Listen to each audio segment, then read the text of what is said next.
Good day friends, my day off from Royal Mail.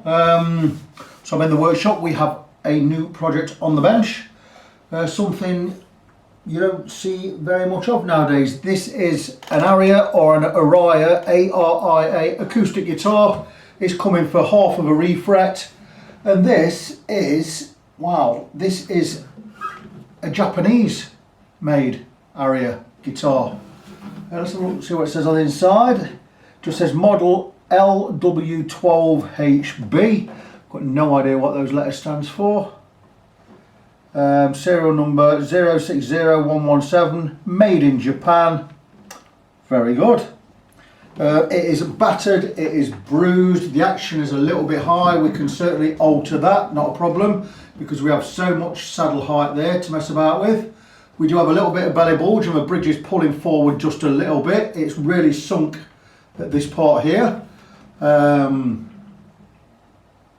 dare say we could fix that if I wanted to, if the owner wanted me to, but I've just been commissioned to do the half a refret, so I think that is what we'll do. I'll let the owner know about this belly bulge in there. I don't know if you can see it from where you are.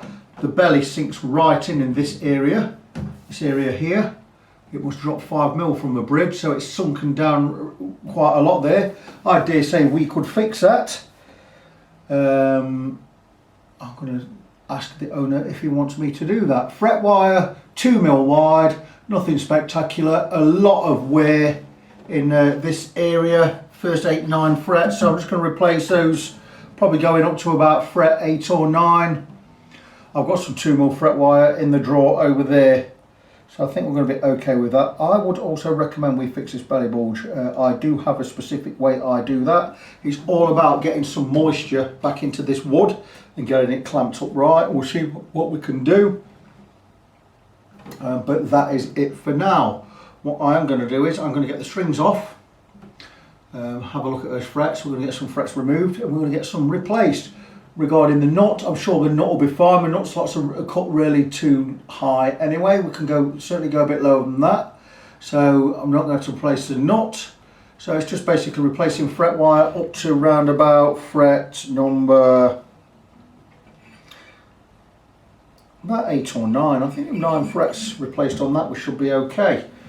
Shame about the sunken body. Let me just see if I can get you close up. You want to be looking here at this part here. I'm just going to turn that over, and this part is really sunken down deep. If we get that pot back up, the action will be returned to what it ought to be. So I'll get in touch with the owner and we'll see what he wants to do. Come back for an update later. Back with the Aria, whatever it's called.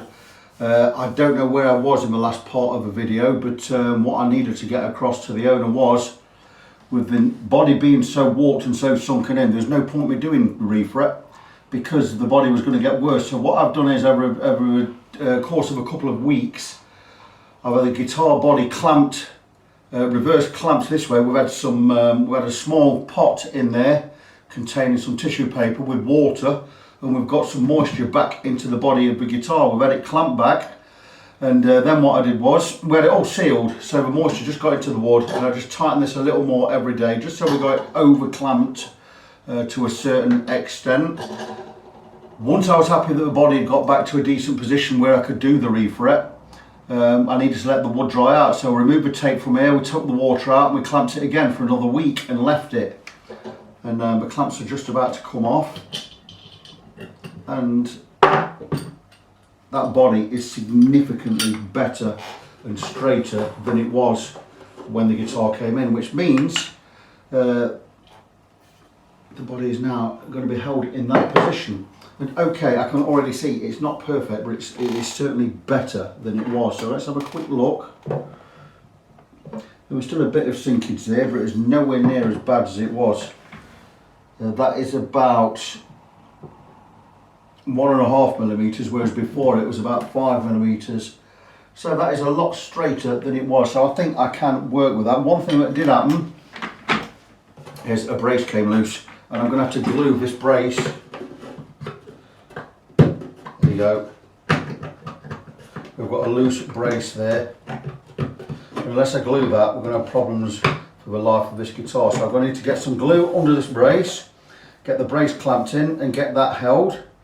Once that's done and dried, we can then look at removing these frets and getting the frets done. What I'm going to do first is just check that we are going to have a good action. We are going to have a perfect action because the neck itself is touching the top of the bridge. It's just perfect.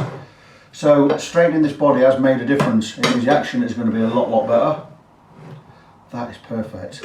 So we can now do the refret. I'm going to do a refret up to the 11th fret. So 10 frets are going to be changed.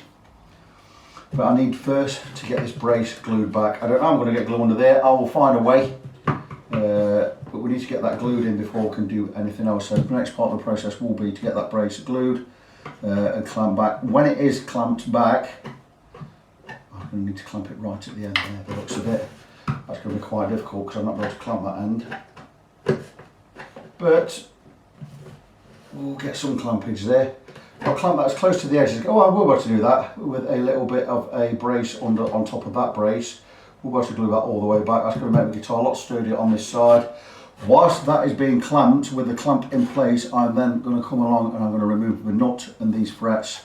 And we're going to measure up and get some more fret wire. And once this is glued, and I'm happy to take the clamp away, we'll replace these frets and we'll get this guitar done. Great thing about it is the body's a lot straighter than it was. It's going to give it a lot more longevity. It's going to the guitar's going to last a lot longer, and the client is certainly going to get good value for money. Okay guys, so a couple of things I've done overnight. I removed the 10 frets I needed to remove.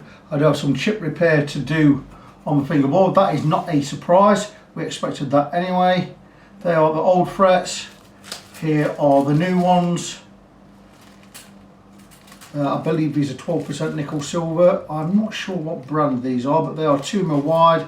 It's virtually exactly the same as the ones that came out. I do need to radius these slightly. But you'll see we have clamps on the guitar. I'm just going to remove these clamps because I glued the brace back last night. I was able to get some glue under the brace itself by taking one of my wife's old makeup brushes, filing it, cutting it in half so it's nice and short, and I was able to use this brush to get plenty of glue under the brace. And I've glued it in, and all being well, it will now be glued in place, and I'm pretty sure it will be fine. It's possible that the brace I put inside is glued, or the piece of wood I put inside to hold the brace in place is glued to the brace. That's exactly what has happened. And there you go, that is now snapped off. So we'll look at it. There you go, we know we've got a good glue in there because we have an indentation from a brace in there. So really happy with that. So let me just check. And that is well glued in. And that's fantastic. What a great job we've done there. So you'll now see that this body is more or less level across here now. But we did have it sunk in about 6-7 millimeters. It's now probably only sunk in 1 or 2 millimeters, if that. Really pleased with how that's come out. I'm just going to sight the neck. That is beautiful. That is not bad at all. We do have a little bit of a runoff happening down this end. We ain't bothered about that. So what I'm going to do is I'm going to sand this part of the neck. I may get a radius beam on there and a bit of sandpaper and just soften that off a little bit. Got a couple of chipped areas to fill, and we're going to get some new frets in there today. Once that's done, we're going to get them all leveled, get them all polished up, and all being well, by tomorrow this will be done. Okay guys, we are going to repair some chips in the fingerboard, and I'll just highlight where we're going to be working. I'm going to be working this area. You see, when we remove the frets in these areas, we've got some quite bad chipping, and we're going to repair these by we're going to drop in some rosewood dust. Well, I've got actually rosewood and maple dust mixed into these areas, and once that's done, we're going to drop some super glue in there. It's going to set hard, and we're going to sand it flat, and you will not even notice. So how are we going to get the stuff in there without it going in the cracks or slots? Well, we'll take some silicone, strips of silicone, like so. Place it in the slot like so. That stops the glue going in there. We can fill these areas. I'll get back to this. I'm just going to answer the phone. I ended up not answering the phone because it's a private number. So if it's important, I'll leave a message. If I don't leave a message, it's not important. So with a strip of silicone in the slot there, and the same here.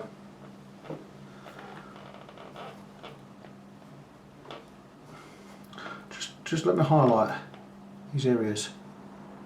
1, 2, 3, 4 big chips there. Now this silicone, it cuts from a silicone sheet 1/2 mil thick, which is the same width as the slots. So that will stop us gunking up the slots. I'm hoping you can see. Well, I'm sure you can.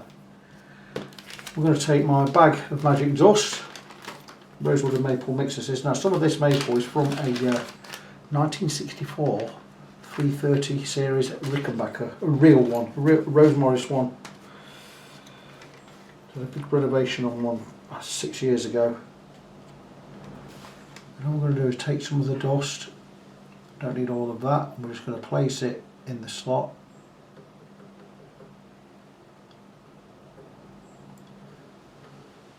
And again over here.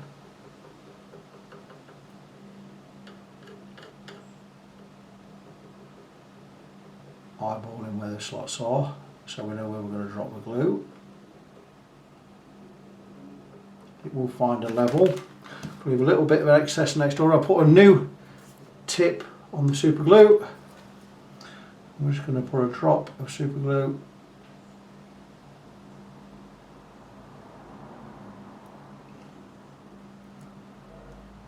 in each area. Really is that simple.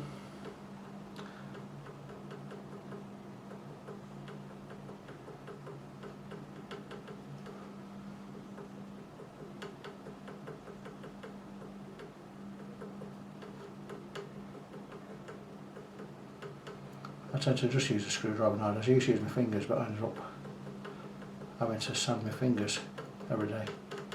I don't want to be doing that. So that is set super hard. We don't want to be wasting any of this dust, so I'm going to put it back in the bag. Blow away the excess there. And just move back. I'm just going to take this one out for now because I'm going to show you the one I've done. So we'll just bend that silicone. This glue will not stick to the silicone, so there you go. Then we're going to grab a couple of files. One file in particular, this will be the one. Maybe it would have been an idea to grab some sandpaper, but I don't have any to hand right now, but we're not going to worry about that. We're going to sand the fingerboard. Anyway, so all we're going to do now is take a flat file,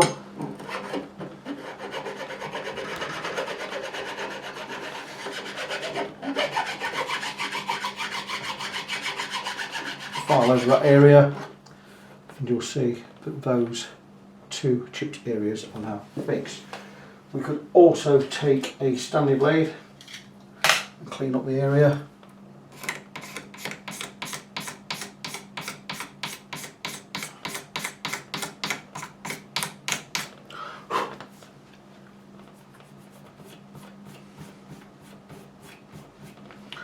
And there you go. There still is a tiny bit of a hole there that I missed.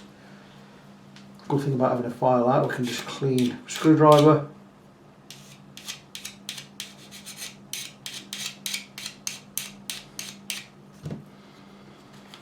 I'm going to drop a little more in there, but you're not going to see these once you're done.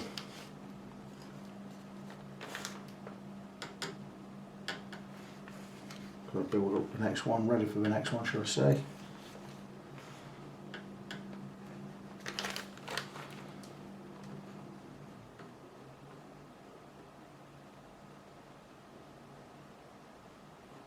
So it takes a while, not a 2-minute job this. I learnt this from Dan Erlewine, Stumac. I've got all of Dan Erlewine's books, I think the bloke's amazing.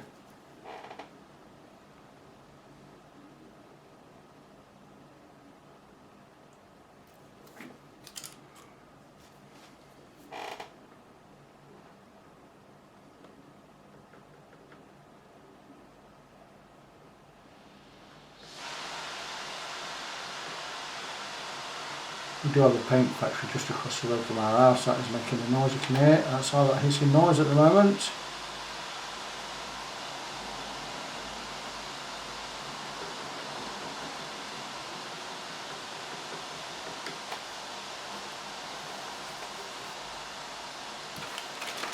False economy sticking that there, so I've got to file this down.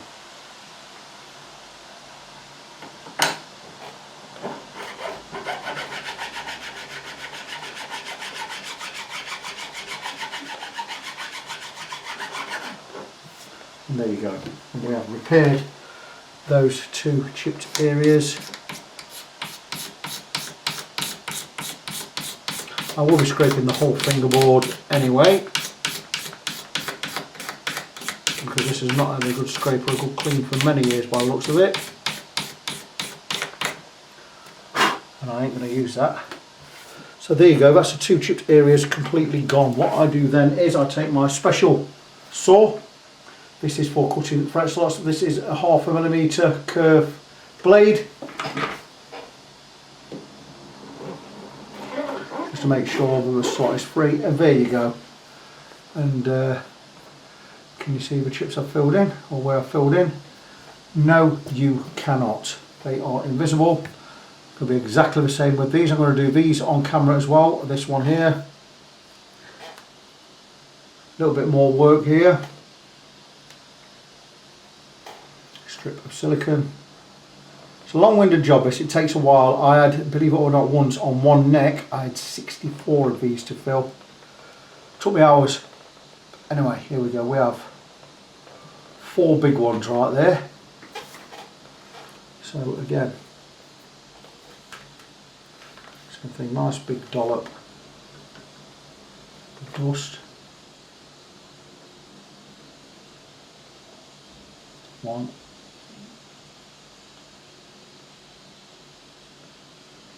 I remember where 3 are. I think once we get the glue in there, it's not going to matter. We are going to find out where they are. I find it best just to drop the glue. Just the general area.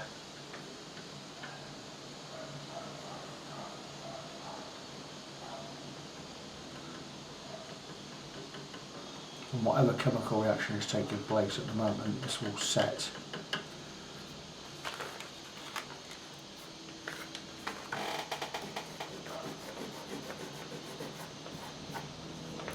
Again, fold over the silicone, fold it back, and it should just come free with no residue, or very small amount of residue on there, none lot.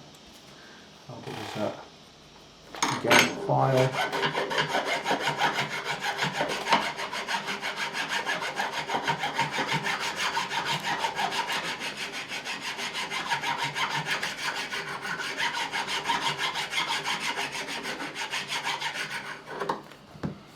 Made a much better job of that this time.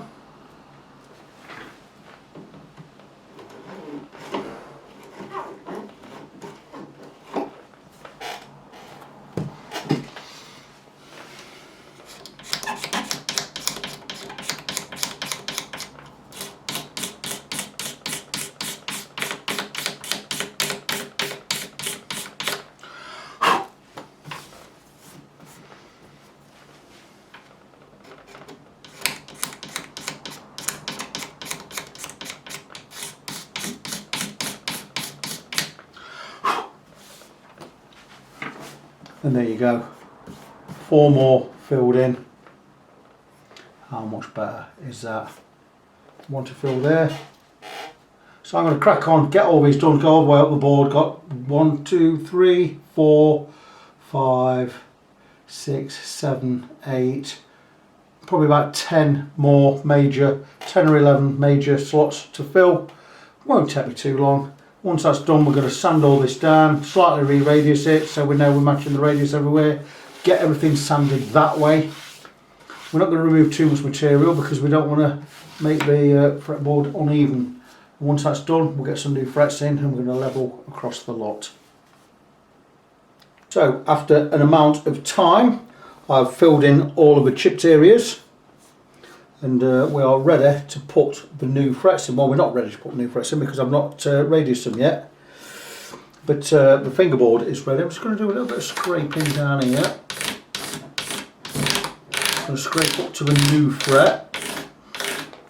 There's some little bits I've left which are basically part of the guitar, little dings going this way in certain fret areas. I'm not going to touch them, I'm just going to leave them because they're part of the guitar and the guitar's history. So all this, just give it a light scrape from this fret down, remove all that old gunk, sweat, dead skin, what have you. We're not altering the height of the fretboard, we're not removing any major material. What I am going to do is, once I've determined what radius this is, I'll do that right now. I'm going to start with a 16. It's likely going to be a 16-inch radius, surely. Is I may get a radius beam on there.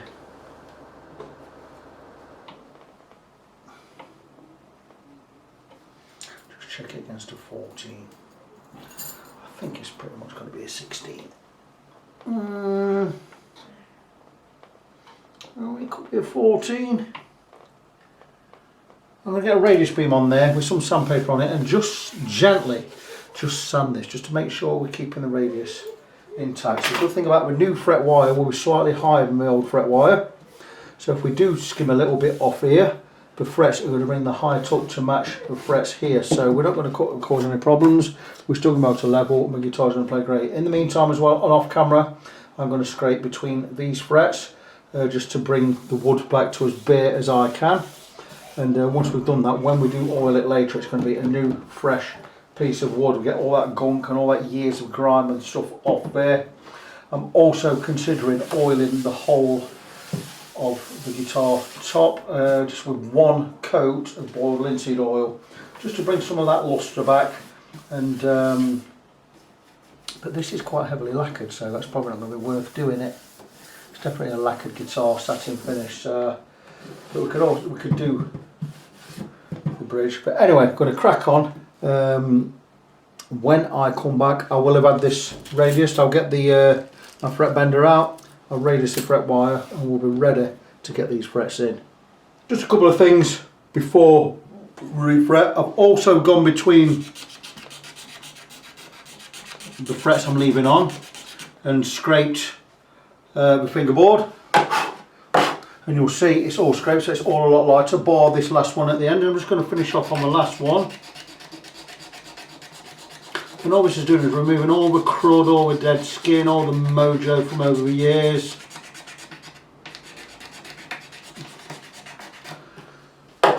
Just so that we can, when we finish the guitar later and we treat the wood, it's all going to get a good coating of mineral oil, fingerboard oil. You know, it's lemon oil, specially formulated for ebony, rosewood, palferro type boards with darker woods. It does have a hint of lemon essence in there to make it smell nice. It is not lemon oil. Lemon oil wouldn't do your guitar much good, I don't think. But anyway, just the last bit. So let's recap what we've done so far. The guitar came in wanting, I would have given it a full refret. The owner wanted a partial refret, so we've gone with a partial refret. After I'd first appraised the guitar and looked at it, I thought, no, this is not going to be possible because the body was sunk in so much down this area. There's no point in doing the frets because it was all going to warp and get worse over time. So I said, we need to get the guitar straight. So what we did was we took a pot, pretty much like one of these, a takeaway pot, put a damp cloth in there, put it inside the guitar, sealed the sound hole, and we clamped it back up and forced the body from this position back up to straight, or as straight as we could get it. It took the whole process there, took around about 2 weeks. We had 1 week of moisture inside and clamps pulling it up. We had 1 week of drying out with the clamps still in place.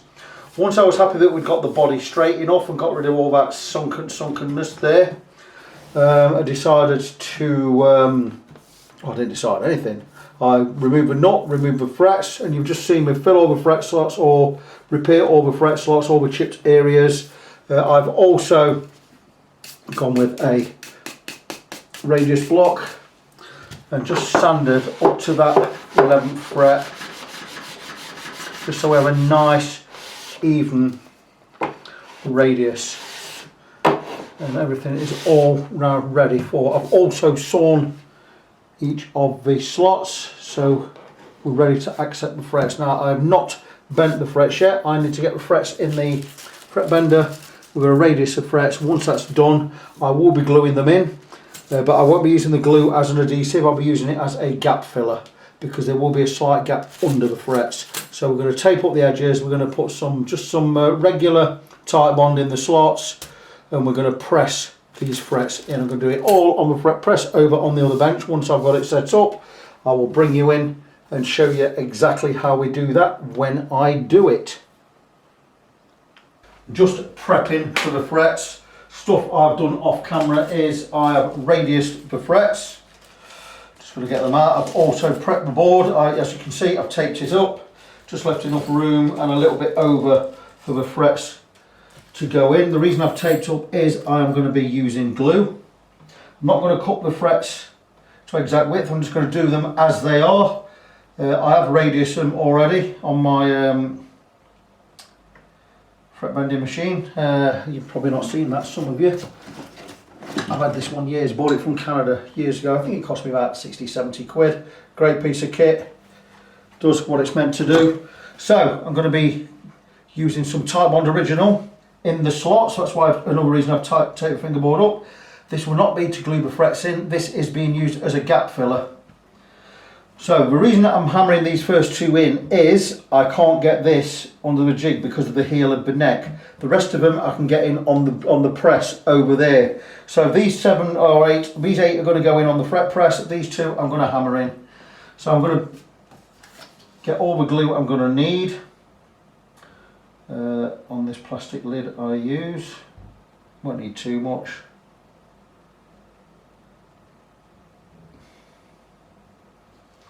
That should be enough. That's more than enough.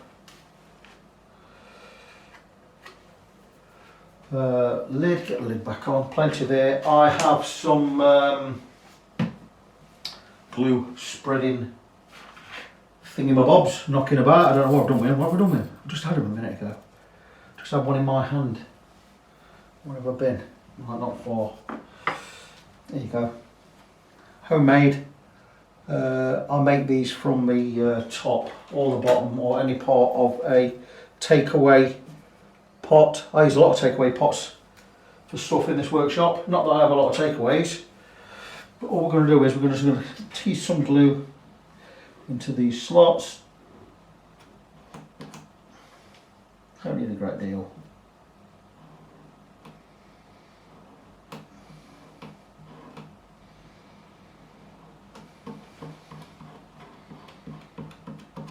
I do have a bowl of water, soapy water on the other bench, just to wipe away the excess glue. That'll be enough to do the ones over on the other bench. Right, where are we? Oh, water's here. Just need to grab a cloth, any kind of cloth will do.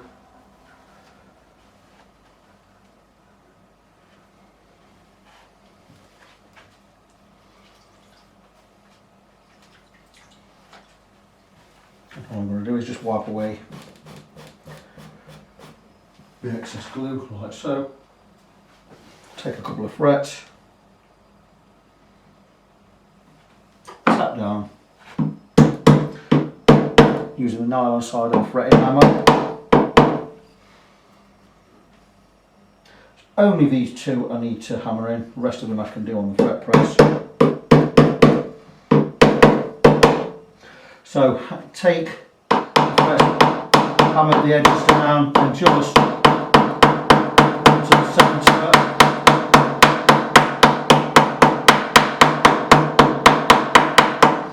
Making sure that the heel is supported underneath with a block of wood. We've got the neck well supported as well. And that really is that simple.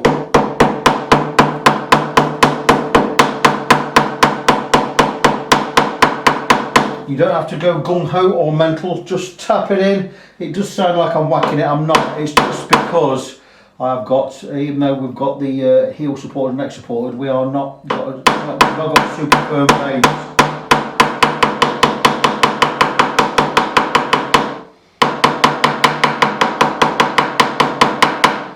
Once I'm happy that those have got in nicely, which I am, they've gone in beautifully, I can leave it at that. I'm just going to go and check the radius with a radius gauge.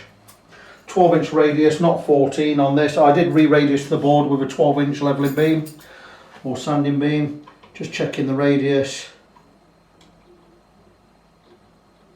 Absolutely beautiful. Just check the top of this one. It's a little bit more. Right, they're in. Now, I won't be surprised if this one was definitely high. Oh no, that's good, the height's pretty good. They seem to be a little bit wider than these, but tough. It's the way it is. I know they're 2mm fret, so they're going to be absolutely fine. We're going to move over to the fretting bench, so I'm going to turn the camera off, get everything moved over, and I'm going to go over to the fretting bench and the fret press, which is a modified arbor press, and we're going to press the frets in over there. So much easier to work using a fret press. This is a modified 1/2 ton arbor press with a fret coil holder in there, which I drilled out at Beaver Guitars by my friend Clive Eastwood last year. Just need to get the right coil in there, so we're looking for a 12-inch radius coil, which is this one.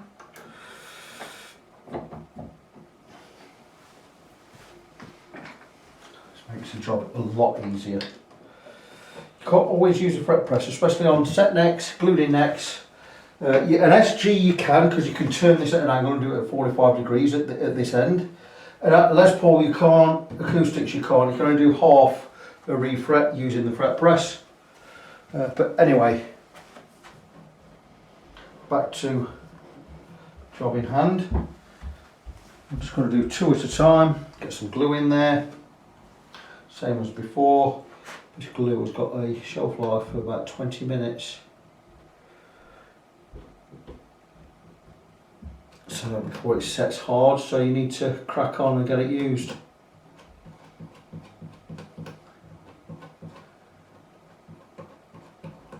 Good thing about using this glue is it is very easy to get off when it's dry. That's why we're going to use it as a gap filler. I'm going to show one fret, and once that's done, I'm going to crack on, get them all done. So again, wipe off the excess glue, make sure there's still some in the slots.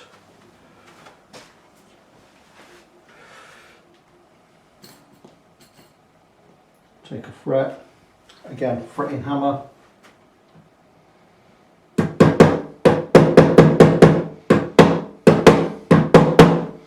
The thing now is we do not need, oh that's popped out. We do not need to use a fretting hammer all the way. We just bring the guitar to the fret press, we line up, and there we go. Press it in, hold it a couple of seconds. And how simple is that? Really, really easy. I'm going to crack on, get the rest done. Once that's done, I'll get a 12-inch radius beam. We'll clamp it over the top to hold the frets in. And I'll come back and show you the progress in a while. So we have the guitar part refretted. I've got the I had the frets clamped in for a day, and we need to do a couple of things now. We're going to snip the edges off the frets. We're going to tidy those up, and what we're going to do is we're going to level the frets, get them all level with these ones. Then we're going to do the bevels, so we're going to create the bevels on the edge, and once that's done we're going to recrown and polish them. So quite easy to just nip these, just nip them straight off. I've had these cutters for about 6 years. I bought them from GMI in Greece. About 6 years ago, I think. I got a lot of tools from GMI. And these are just fantastic. They will cut stainless as well. So what we're going to do is just nip these ends off. Now the frets are going to need leveling.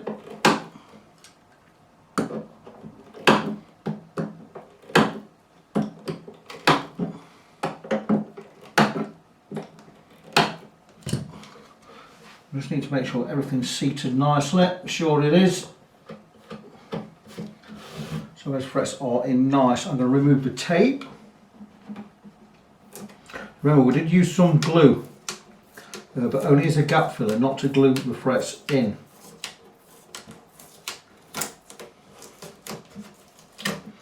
We may have some glue residue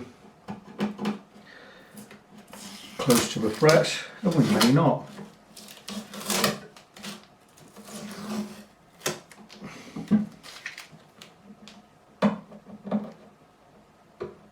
This one might be a bit stubborn because I had to super glue this one in because it wouldn't hold properly. So I have a problem getting that tape off initially. We'll get some water on this, soak it off, so I can scrape that off. We'll get that sorted. It looks like we've got a bit of super glue seep out. We can scrape that off, no problem. We'll do that in a little while.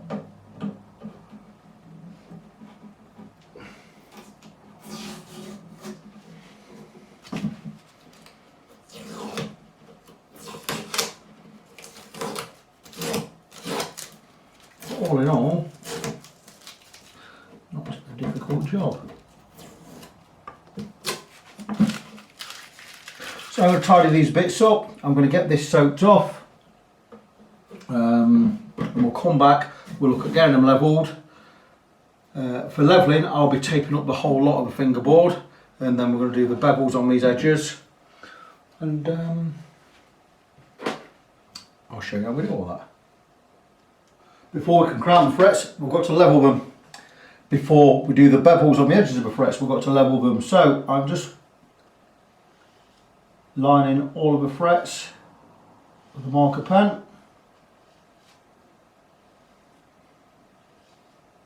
And we're going to level the frets using a leveling beam. And then we're going to go across with a radius beam. Make sure we maintain the radius. So the way we do this typically, or the way I do it, is we take a leveling beam. Now this is a homemade one.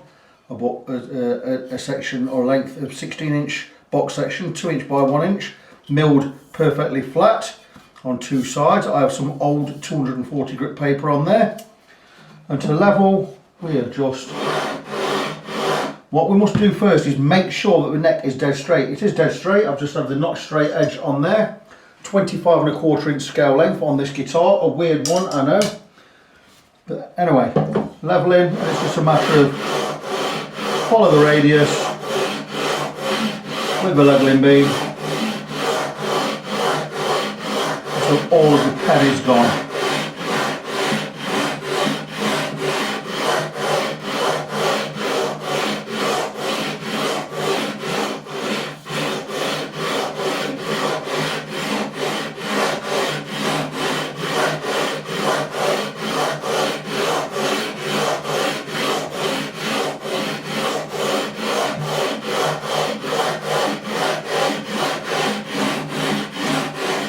Wouldn't normally take this long, but this is old sandpaper, so it's doing a bit more work.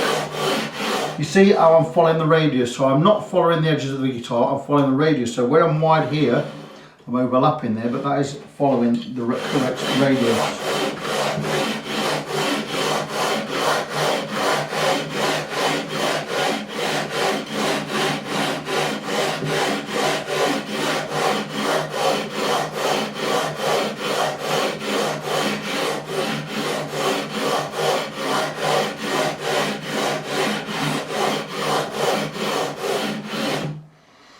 A little bit of pen on that one, so we need a bit more work around this middle area. We're just going to sweep filings and the sand away. I do have another levelling beam as well. I'm going to get that out in a minute. So it's got a finer grit of paper on there. It's got 240 one side and 320 the other.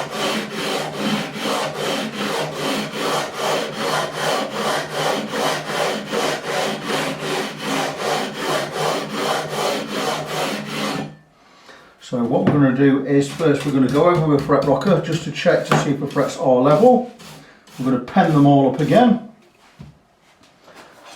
And we're going to do the same with a slightly different levelling beam. So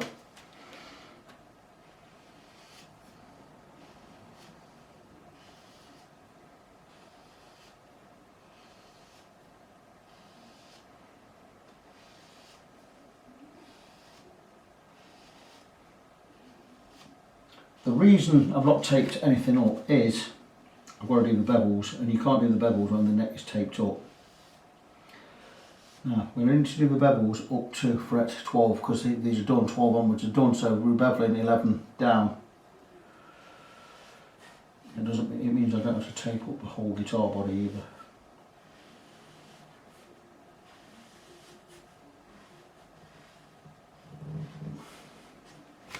So there you go, pen that up. We're just going to check the frets for level.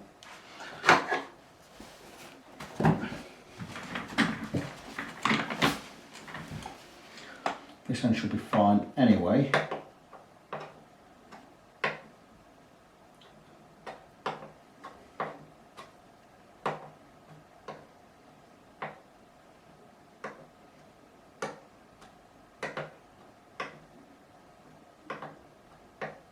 Now we are mixing new frets with old. We have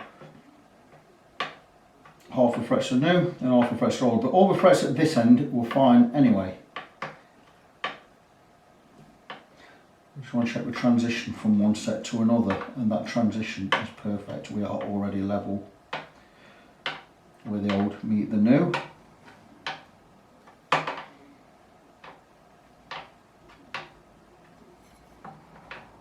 We are looking pretty good.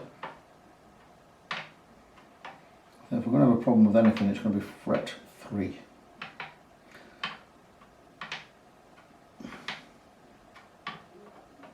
Just there.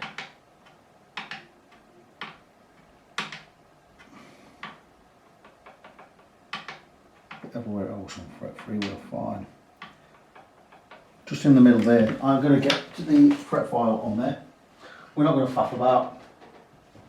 Fret levelling file from Chris Allsop on eBay in the UK. It's a diamond file, perfectly level. And this, we'll spot level this one.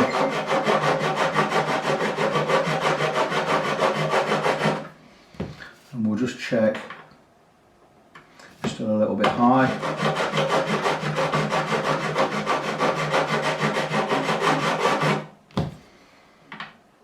And there you go. That is now level, so we're going to again pen these frets.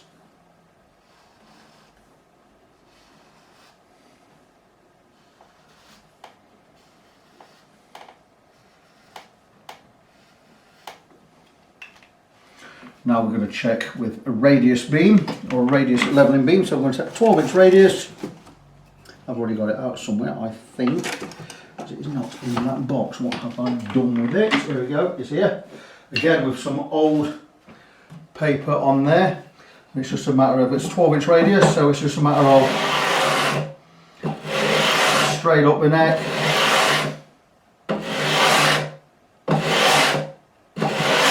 And that is all of the pen gone, so we know the radius is fine.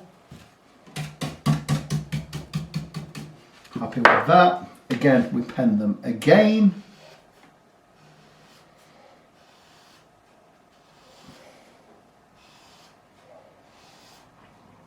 I'm going to get a different levelling beam, and I'm going to go across with some 320 grit, which is finer than the 240. It'll remove most of these scratches. It's a finer grit.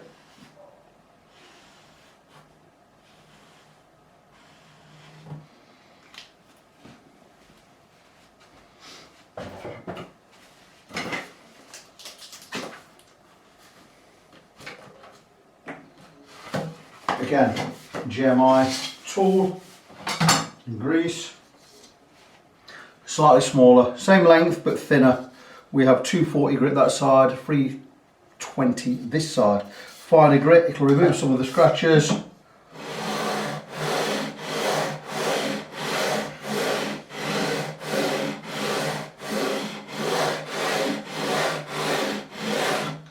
And that's all of the pen removed.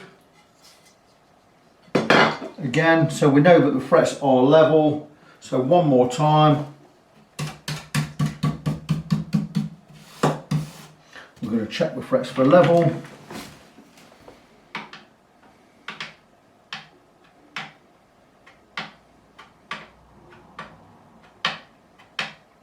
Beautiful. So the frets are now level and they are correctly radiused. Now in the olden days I would have took a leveling file, purposely made one, a beveling file should I say, and I'd go down the size of a beveling file and let that do the work. I don't do that anymore, and I'm going to show you exactly what I mean in a minute. The reason I don't do it is the beveling file has a bevel set at 35 degrees. I don't like to go at 35 degrees, I like to go a little bit less, it gives you more fret to play with. I'll show you what I mean in a second.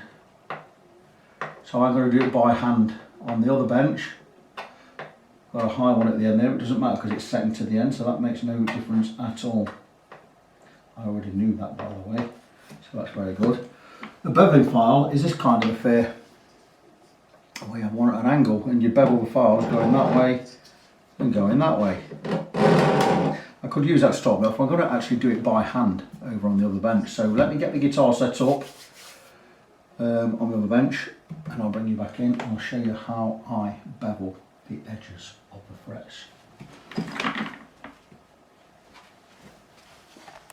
I'm hoping you can see where we are with this. So I've got the guitar clamped in the playing position or vertically, so I can get at the frets for doing the edges and the bevels, and all I do is take a straight file, perfectly straight, like so. This was actually from my beveling file that I showed you earlier with the 35-degree job, and the 35-degree job you do it on here when it's flat and blah blah blah, but I don't do that. I just take the file itself and I just go across the frets by hand till they're level with the edge of the neck, then I angle like so and I create the bevel by hand, and I've already done it on this side. It's just a matter of holding the file steady, going along the length of the neck till you're getting no more resistance and you know you're right at the edge, and you just run your hand down, make sure it's not cutting. It's not going to cut anyway because it's going to roll over these edges in a bit. But once I've done it with that file and I'm quite happy with where I am, I will go and get my Swiss file by Valorb. It's a number 4 cut. It is a sharp, very sharp file. It is a very smooth cut. Feels like silk. It's beautiful. And flat side down, and I will finish off with this file. So we'll go straight across just to make sure we've got no burrs or nothing sticking out, and then we angle just to create that bevel, and you can hear how smooth it is. So we are where we need to be.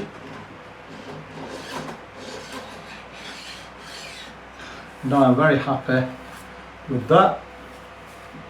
So that's that side done. I'm going to flip the guitar over. I'll do it on camera so you can see where we are. Again, everything always supported. Flip the guitar over.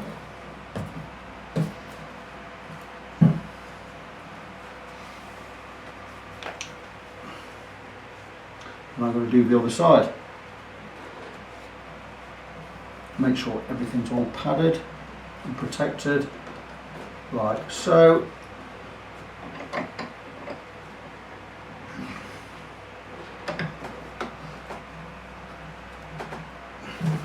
And we're good there. we add these underneath just in case the guitar ever drops. It's not going to drop onto the vise, it's going to drop onto the sponge. So let's show how we do it from this side. So taking the file, you can see that the frets are sticking out. We're just going to go like so.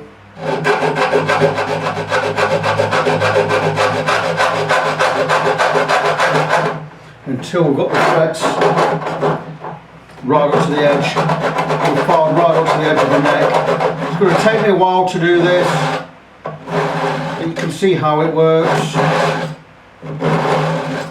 So I'm going to crack on, get this done off camera. Once it's done, we're going to come back and I'm going to show you how we finish off those bevels.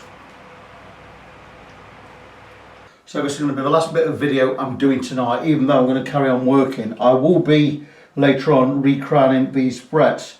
I've shown many times how to recrown frets, so I'm not going to include that part of a video tonight. But what I'm going to show is I have a brand new Stumac file for fret ends, for the beveled ends, and I'm going to use this for the very first time tonight. And what this is for doing these fret bevels and just rounding over the edges. Now these are a great file because I have a safe edge at the bottom, a safe edge at the top, or whichever way you want to look at it, and all we're going to do is we're going to round over these bevels right here. So I'm just going to that way, and over the top like so, and that has taken away any sharpness we have on these bevels that you might feel. Like I say, it's the first time I've used this file, so it's going to take a couple of minutes for me to adjust and to get used to it, but that feels beautiful. And all we're doing is, once I get good at this, it'll be 3 strokes like that. 1, 2, and I love the safe edge because we're not cutting into the tape or especially into the wood underneath. And it's just 1, 2, 3. That feels really nice. I don't know what I paid for this file. I think it was £15, £17, not too expensive. And I do get my Stumac tools from Spain, so I don't pay any import tax. I do pay VAT. But there you go, that's that side done. I'm going to do the same the other side off camera. Once that's done, I'm going to get to recrowning these frets. I will explain how we recrown, again using a Stumac tool. And what I mean by recrown is, because we've levelled the frets, going that way, we have flattened them, and we need to rebuild that crown in there because we want a smaller contact point between the fret and the string. I normally like to go about 0.5 millimetre wide maximum per 0.4 0.5. So what I do is I use a Stumac crowning file. It's called a Z file, and it's got a long cut on the bottom there and a short cut on the top, and I turn it 180 degrees. It's got a short cut on the bottom, long on the top, and what this does is to go over the fret that way, then over the fret that way, but it will not touch the top.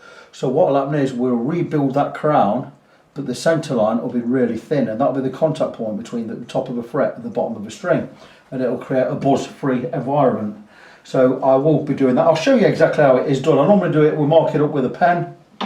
I'll show you because I've done that side anyway. So it's just about 3 strokes that way, about 3 strokes that way. It's a diamond file, and that would have recreated that crown. I can actually feel it now, it looks fantastic.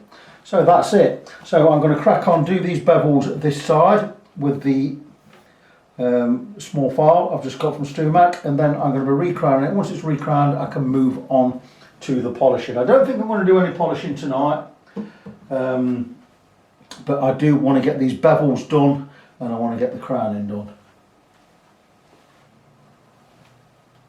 Polishing my frets, and I've been through with 4 grits of sandpaper so far: 400, 600, 800, 1000.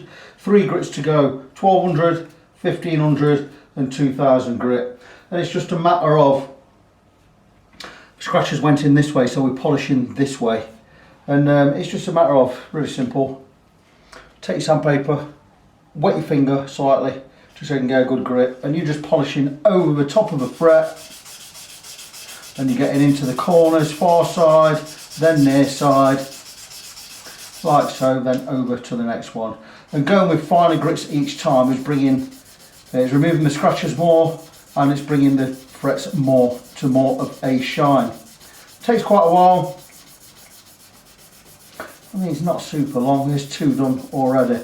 This paper will do a whole fingerboard. Just move your finger across slightly. I've got 3 more grits of paper to go, including this one. Then I'm going to finish off with the finest grade steel wool. So I'm going to crack on, get these done. Once I've done, they'll be glass like, they'll look super shiny, they'll be super smooth, and we already know that they're level.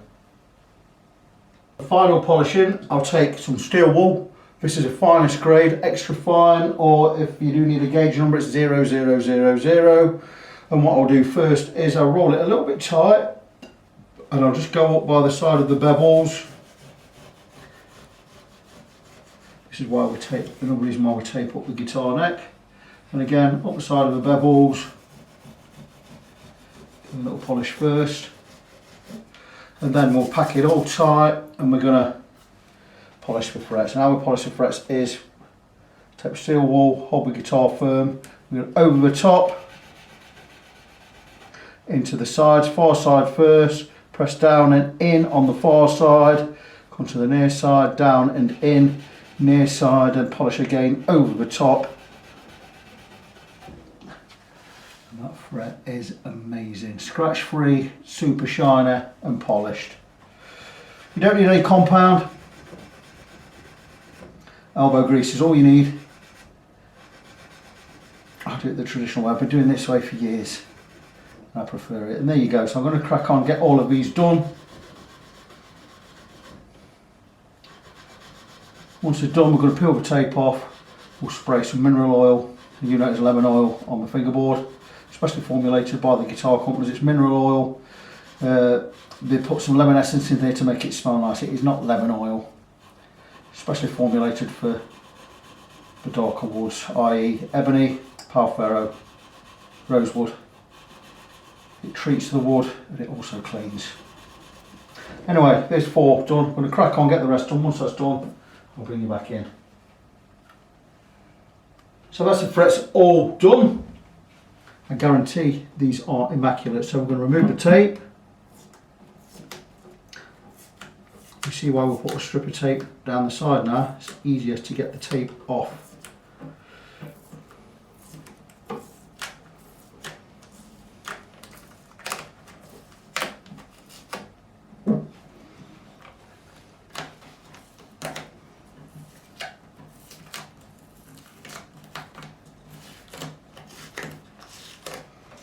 So to recap what we've done. Well, first we had to straighten the body. We're going to put in a refret with a crooked, warped, bent body because the neck's going to sink in even more, and it makes the refret just a waste of time. So we did quite a lot of work on the body. We fixed a brace. We've done a partial refret up to fret 11. Levelled all of the frets, recrowned and polished all of the frets. Oh, something else I did as well. We scraped the fingerboard, all of it. Had a lot of grime on there from many, many years of playing. So basically, we have a completely reconditioned fingerboard and frets. And just bring this closer to the camera. There's the frets. How good are they looking? Turn the guitar around to show you the edge because we had to bevel frets as well. There's the edges. So we're looking pretty good there. And again, just got to watch the wall. So there you go. Pause that, look at the edges there. Beautiful, looks fantastic. Feels fantastic, nothing sticking out. And that looks really wonderful. I'm just going to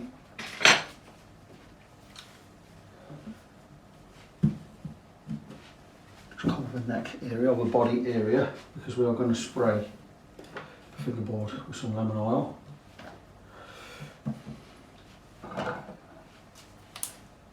mineral oil. I'll explain what it is. This spray is a long time. Long as it's being a proper spray machine, it just squirts a big dollop out. So I ended up putting it in by hand anyway. Just going to let that settle into the wood 10 minutes to nourish the wood, and we'll wipe it off. We'll glue the nut back in. Once we've got the nut glued back in, put some strings on. I've already, in the meantime,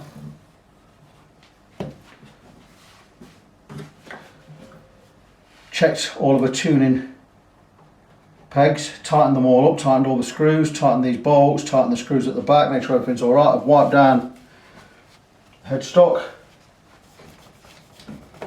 really clean front and back.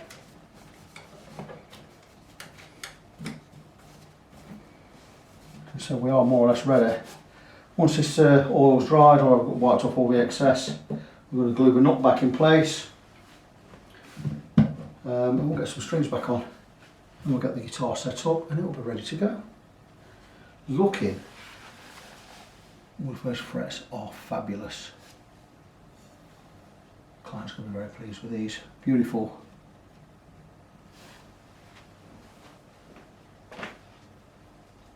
Beautiful sunshine outside today. We are, what date are we? On the 22nd of September. I just want to show the guitar before I put the strings back on. I'm going to turn it round. I'm just going to show fingerboard and frets there. How does that look to you? You can look at the frets from the side as well. Really, really nice job. They look fantastic. The neck looks better than it's looked for years, especially now it's been scraped and treated as well. So I'm ready to glue the nut back in place and put the guitar back together, get some strings on. So that is what I'm going to do. Once that's all done, I'm going to look at the nuts just to see if we need to carve the nut slots any deeper than they are. It is some composite resin type nut. I'd like to have seen a bone one on there, but this one's going back on. I'm going to get glued in, I'm going to get some strings on, and we're going to come back and finalise this video. One thing I had completely forgotten about was the high action, and we are going to remedy that by lowering the saddle. And how we're going to do that is we're going to sand some material from the bottom of the saddle. So I'm just going to have a look at where we are at the 12th fret. And I would like to be right down to something like 2.5 millimeters. I think we're going to be pretty much higher than that, so I'm going to just have a quick look. And we are 3 millimeters above the 12th fret. That's the gap between the top of the fret and the bottom of the string. That is a little bit high. So I'm going to remove some material from the bottom of the saddle. We are 2.5 millimeters on the high string. So before I do anything, I'm going to remove the saddle. I'm going to shave 1 millimeter from the bottom of this saddle, and that will drop us here 0.5 millimeter down, a little bit lower, because that is halfway. So if we take 1 millimeter from this side, it's 0.5 millimeter in the centre. We've also got to adjust the nut ever so slightly as well, because the strings are high at the nut end as well. So that is further going to bring us down a little bit. One problem with the guitar is it does slightly resonate and rattle. That's because we do have a loose strut underneath. Now it's only loose in the middle, and I can't get at it to get any glue under it, so we're going to have to leave that.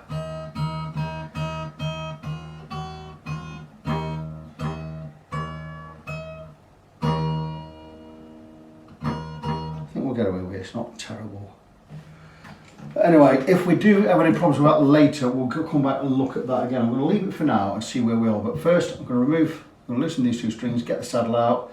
I'm going to remove some material from the bottom of the saddle, thus lowering the action in the middle there. Before we continue, just going to show that this saddle is the problem. This is already a replacement saddle, and it's not flat on the bottom. It curves up this end, so that's not going to give us a true reading anyway. So I'm going to I'm going to get a Dremel out, and I'm going to cut this, and I'm going to cut 1.5 millimeters off the base in some areas, probably 1 millimeter around here, 1.5 millimeters at this end, and we're going to get it perfectly level. To level it, I don't have a belt sander, which is a shame, but what I will do is I'll get some sandpaper on a flat surface and we'll flatten the bottom once I've removed some material. So I'm going to get my Dremel out, I'm going to stand my Dremel in a vise with a sanding wheel on there, and I'm going to sand this back.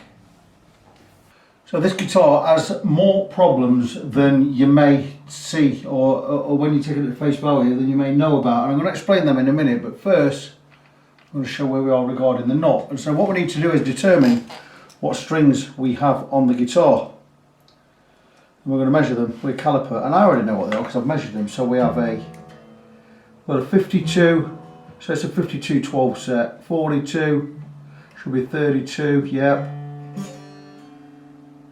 24, that'll be a 15 or a 16, and this will be a 12, should be. So we have a 12-52 set, and now I need to determine which nut file to use per string, because we need to recut the nut slots. The setup is more or less done. We've got the action where I want it on the 12th fret, but this guitar does have problems with the saddle, in as much as I didn't know this till I looked closer earlier. This is a homemade saddle. It's been carved by someone by hand, and it was not flat on the bottom. I've cut it back down, and it's not carved. It doesn't have a perfect radius across the top, but we're going to make do with it as it is. What I need to do is I'm going to be using these Hosco nut slotting files. These cut a perfect U shape for the string, so we're going to cut those to the proper depth. So a 24, I'm going to need one of those. 50 is not wide enough. 32 I'm going to need. 42 I'm going to need. 56, would you say 52? I don't know if I have a 52 or not. 10 I won't need. 46 I won't need. 36 I won't need. 28, we'll see what we've got. Oh, 24 we've got, we're using a 24. 13 I will need. 16 I will need. 1, 2, 3, 4, 5. So I want a 32, 42 and a 52. What's the closest I have to a 52? I have a 50. We're going to go with a 50. So the nut files I'm going to be using are going to be as close as I can get. So for the 52, I'll be using a 50. I will slightly angle it each way just to make it that bit wider. 52, 42, 32. These are made by Hosco, these nut files. They are precision. They are fantastic. For the 12, we're going to use a 13. For the 15, we're going to use a 16. And for the 24, we're going to use a 24. So we have the right nut slotting files. So these are Hosco brand, like I say, made in Japan. Just about the very best of the very best you can get. I'm sure Stumac buy these in and rebrand them with their own name on them. So we have these, blah, blah, blah. And so what we're going to do is we are going to cut the nut slots. Now, I normally do this by eye, but I do like to go with a feeler gauge just to get as close to where we want to be. And because it's an acoustic, I'm going to go with a slightly higher action on this. I'll show you what I mean by that in a second. I'm just putting this caliper back in its box. I'll just get a feeler gauge and I'll come back in and I'll show you exactly what I mean. So I've got a feeler gauge. Now normally if I was doing an electric guitar, I would go round about 0.3 on the bass side down to 0.2 on the treble side. I'm going to go slightly higher because it's an acoustic, but only slightly. So I'm going to take a 0.3, just measure, and we are quite high there. I'm going to take this, in fact what I'm going to do is on this side, I'm going to do 0.4 and on the treble side 0.25. Now what we're measuring is the space between the top of the fret and the bottom of the string. I want to be a little bit higher than normal. So we are, all of the strings are high. That's low enough. The problem with this being if the strings are too high, when you bar an F or play notes around the F or the F sharp or G, your notes are going to be sharper because you're pressing down more, so we need to get them lower so you're not pressing down so much that it's not knocking the guitar out of tune. Like I say, this side I'm going to 0.4 down to about 0.25 on the treble. So I'll be looking at 0.4, 0.375, 0.35, 0.275, 0.25 and 0.225. Those sort of measurements. But what I'll do is I'll kind of do it by eye. So the first file I'm going to need is the 50. I'll take it out. I need a cloth because we clean the file all the time.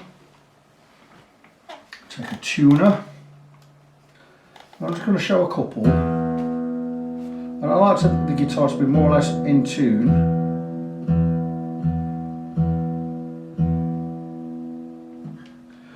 We'll do a measure, see how much I need to cut. Right, that's okay. And we're going to just move the string to the side. We'll take the file and we are going to cut. Slightly angle the file back toward the tuner. And like I say, what I'm going to do with this is I'm going to slightly angle it just to flare it open because this is only a 0.05. It's not quite as wide as the string. I want the string to sit in there comfortably. The reason I leave it in tune is we can try again. We've gone flat, so we know we're cutting, but we're still too high. And that's a good thing because it means we're not going gung-ho on the nut.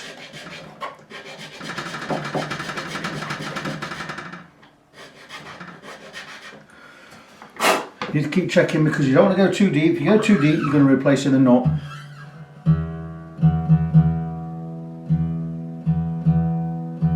And what I'm looking for with a feeler gauge is for it to just start buzzing.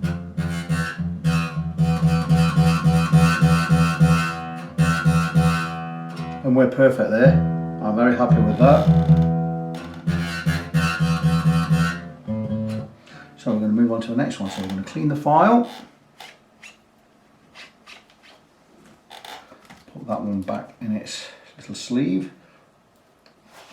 and move on to the next one, which is a 0.042.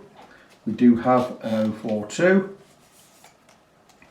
Again, these files will be clean because I always clean them after use. We do a quick measure. And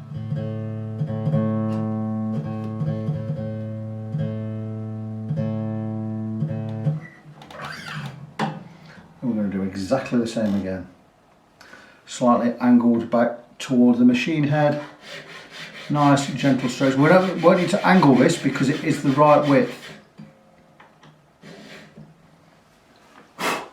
Make small incremental cuts.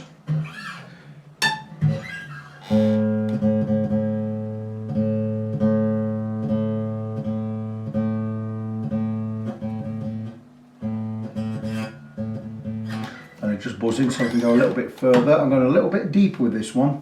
I want to be just under 0.4.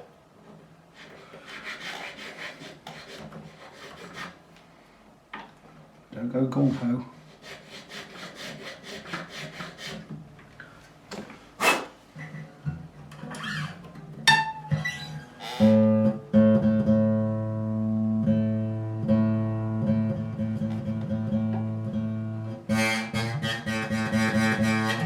Nice buzz there. We're going to go with a 0.3 now and just check that. I'd like to be about 0.35 on this one, but if it's buzzing on 0.3, that's good. It's not quite buzzing.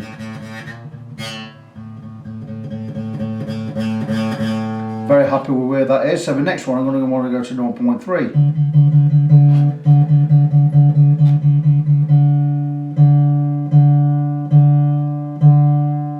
So we're gradually going lower as we get on thinner strings, is because the bigger strings or thicker strings vibrate more. So again, clean the file, put it in its sleeve, move on to the next one. I'm going to be about 0.3 on this one.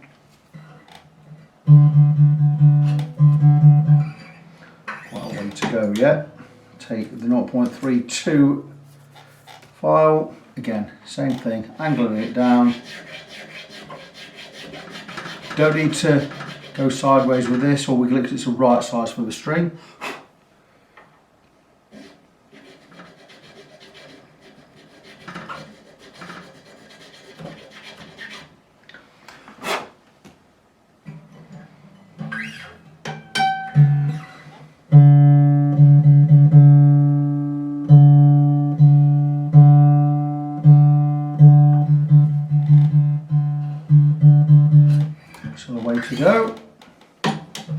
see how it's working. Just take your time. Always take your time cutting a nut. If you go too deep, you'll be replacing it. It's going to cost you time and money.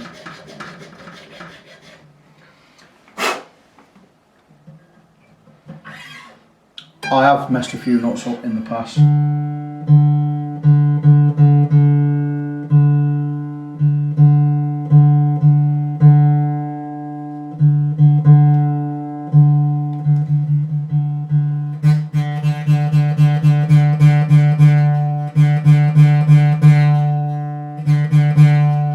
Very happy with that.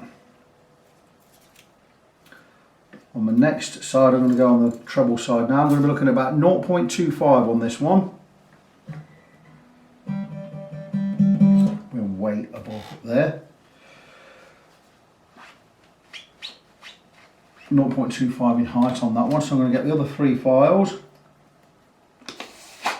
Then you get how it's working now. So I'm going to want the 24 or 0.024 inches. Going to check the height again.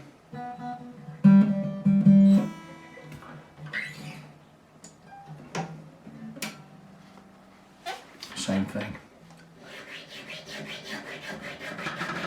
Can be quite gung-ho on this one because I need to cut a fair old bit. Now that looks to be exactly a fair old bit. So let's see where we are.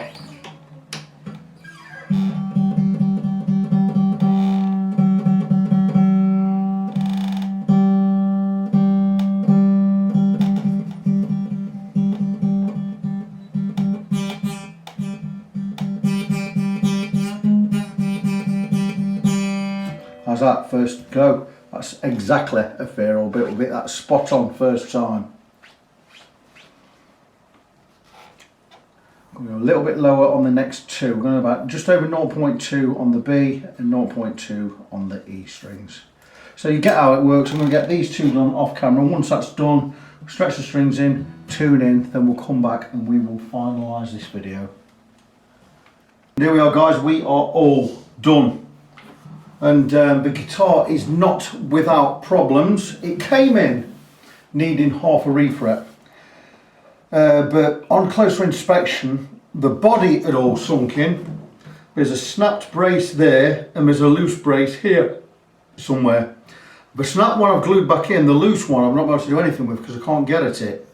But I have done the refret, the part refret. I've already shown the frets close up. Looks fantastic. I've just cut the nut.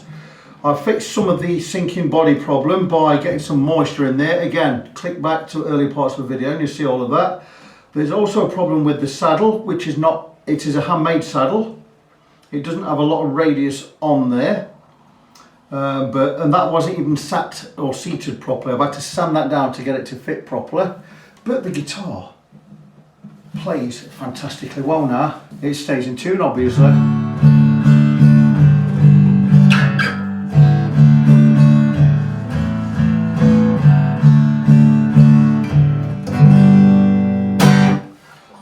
And yeah, what a nice guitar. For the future, the body's sunken in about 5 or 6 millimeters. I've got that up by about 3 or 4 millimeters, so we brought that back out. It's still sunken in 2 to 3 millimeters. It's something we could look at in the future. If the brace that is loose in there does come away, I'm going to try to bring the guitar back and I'll have a go at fixing it for nothing. I'm just thinking play this as it is for now and see how it holds out. I wasn't aware of the brace problems or the sunken body problem when I bought it in. So I've done a couple of things. I've done more work on this than I'm being paid for, but I'm not too bothered about that. Action wise, 2¼ mil on the bass, 2 mil on the treble above the 12th fret, which is nice. So the action's pretty nice.